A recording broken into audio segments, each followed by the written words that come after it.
अहिल्यानगरमध्ये एका महिला पोलीस कर्मचाऱ्यावर अत्याचार झाल्याचा धक्कादायक प्रकार समोर आला आहे।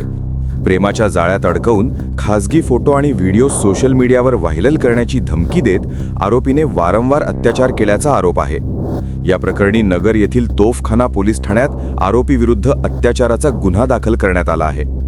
रणजित मुकिंदा चव्हाण रहा निमजेवाडी घोटवी ताला श्रीगोंदा असे गुन्हा दाखल झालेल्या तरुणाचे नाव आहे।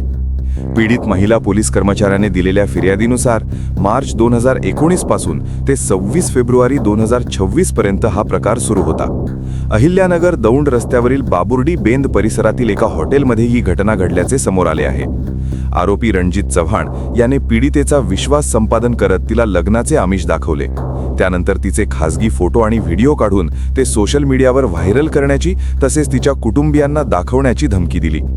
या धमकीचा फायदा घेत आरोपीने फिर्यादीच्या इच्छेविरुद्ध वारंवार शारीरिक संबंध प्रस्थापित केल्याचा आरोप करण्यात आला आहे। अखेर त्रासाला कंटाळून पीडित महिलेने तोफखाना पोलीस ठाणे गाठून संपूर्ण प्रकाराची माहिती दिली। त्यानंतर पोलिसांनी आरोपीविरुद्ध गुन्हा दाखल केला आहे। या प्रकरणाचा पुढील तपास पोलीस उपनिरीक्षक जयेश गांगुर्डे करत आहेत। करायचं आहे लाईव्ह कार्यक्रम किंवा आहे कसले आंदोलन जनसामान्यपर्यंत पोहोचेल आपला हक्काचा आवाज जनतेचा। बातमी व जाहिरातीसाठी संपर्क करा स्क्रीनवर दिलेल्या नंबरवर।